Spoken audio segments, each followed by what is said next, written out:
Hi, hast du dich auch schon mal gefragt, warum sehen manche T-Shirts nach ein paar Mal Waschen schon so scheiße aus, während andere nach mehrfachem Waschen immer noch gut aussehen?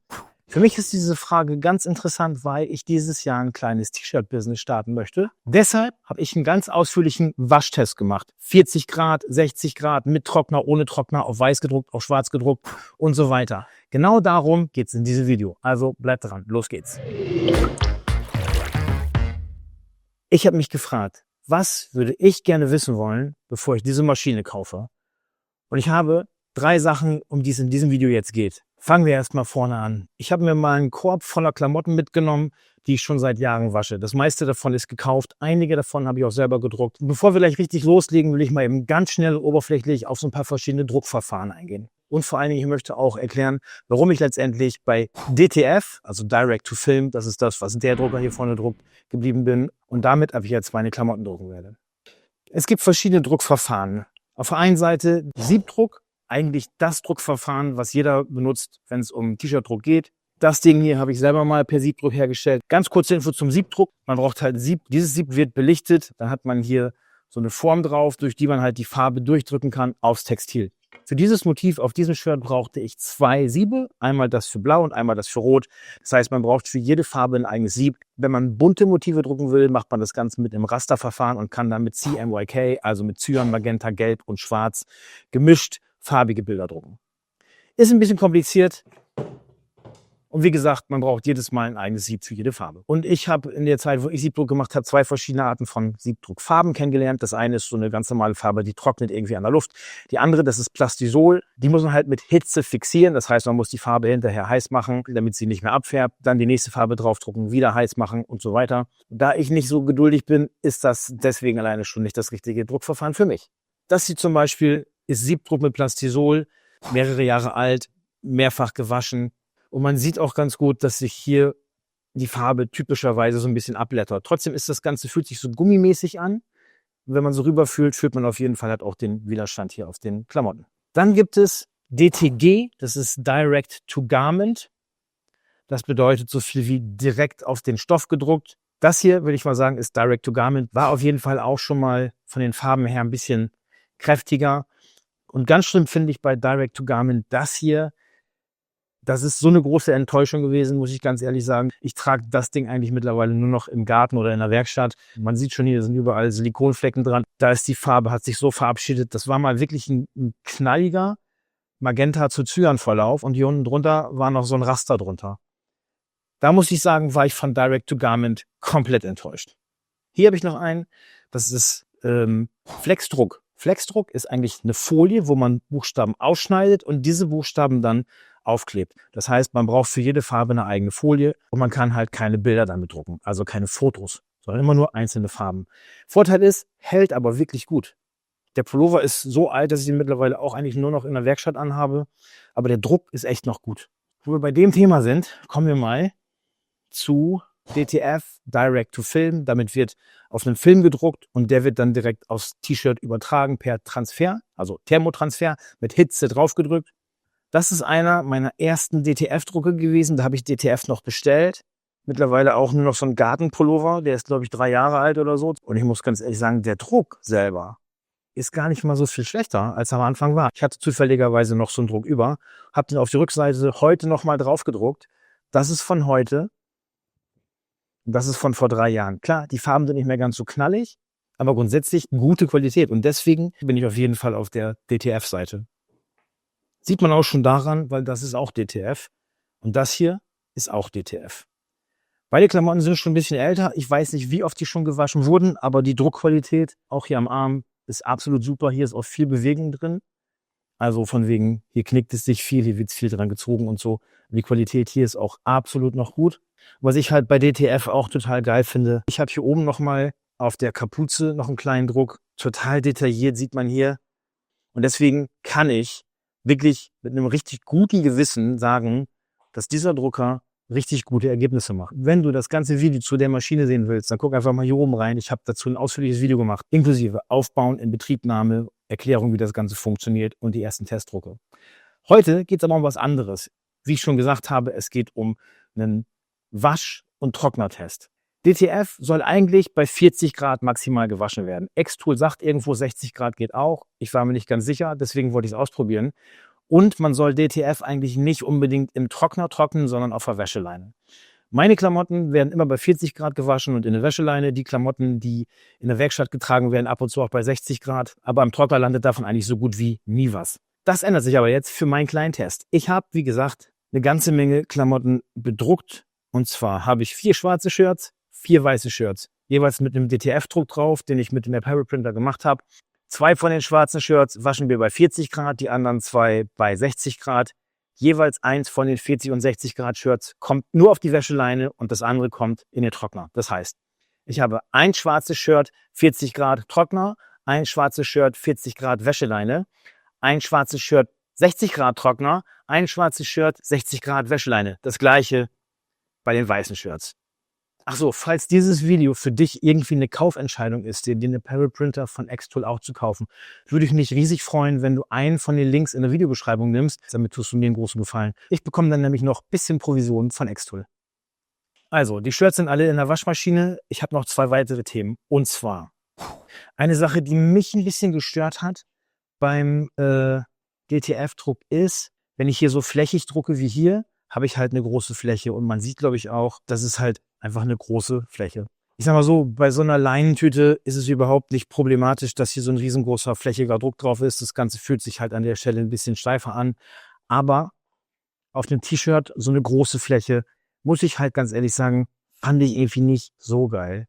Hier so einzelne Teile, Buchstaben oder Grafiken oder so, gar kein Problem. Aber halt dieses große Ding. Aber dafür gibt's eine Lösung. Und zwar Halbtondruck. Ich erkläre mal ganz kurz, wie das Ganze funktioniert. Guck mal hier mit am Computer, ich zeig's dir schnell. Also, damit ich jetzt hier nicht diesen schwarzen Rahmen mitdrucke, machen wir jetzt ein Halbtonraster. Es gibt verschiedene Wege, das zu machen. Ich weiß nicht, ob meiner der beste ist, aber meiner ist auf jeden Fall der Weg, den ich immer dafür nehme. Ja, und da musst du jetzt halt mit. Als allererstes nehme ich mal diese Ebene, kopiere mir die, mache mir eine neue Datei und füge es da wieder ein.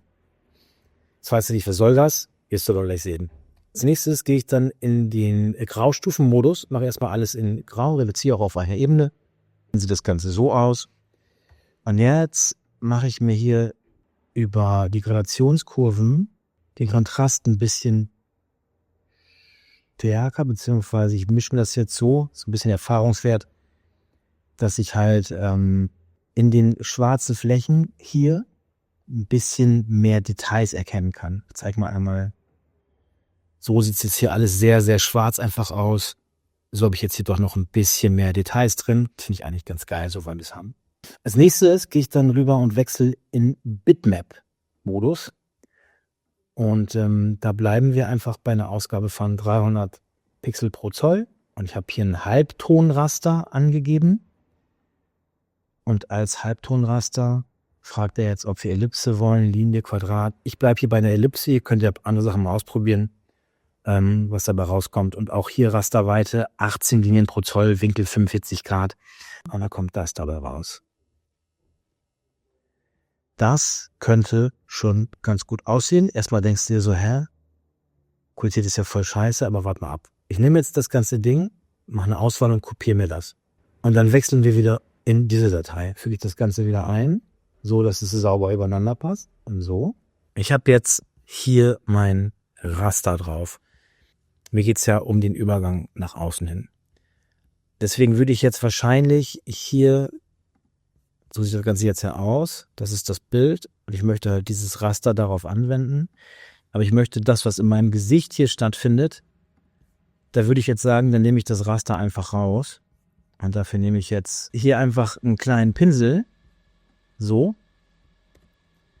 Und damit lösche ich hier einfach die Stellen raus, die ich halt nicht nachher im Bild gerastert haben möchte. Also sozusagen mein gesamtes Gesicht. Hier oben ist ein bisschen Schatten, hier. Die lassen wir hier auch drin, das ist das hier. Aber alles andere sieht eigentlich ganz gut aus. Und wenn ich jetzt mein Halbtonraster auswähle, also das ist mein Halbtonraster, wenn ich jetzt hier auswähle und dann die Bildebene wieder einblende hier unten. Jetzt mache ich mal die Rasterebene weg. Jetzt sehe ich das hier. Und wenn ich jetzt auf meiner Bildebene hier auf Kopieren drücke, jetzt blende ich mal die Ebene aus und füge das Ganze wieder ein, dann habe ich jetzt das hier. Jetzt denkst du dir, sieht ja genauso aus wie vorher, aber warte mal. Wenn ich jetzt den Hintergrund wegmache, habe ich nur noch das. Und wenn ich das jetzt hier drucke auf ein schwarzes Textil, siehst du gleich einen richtig geilen Unterschied, vor allen Dingen auch mit einem Übergang ins Textil rein.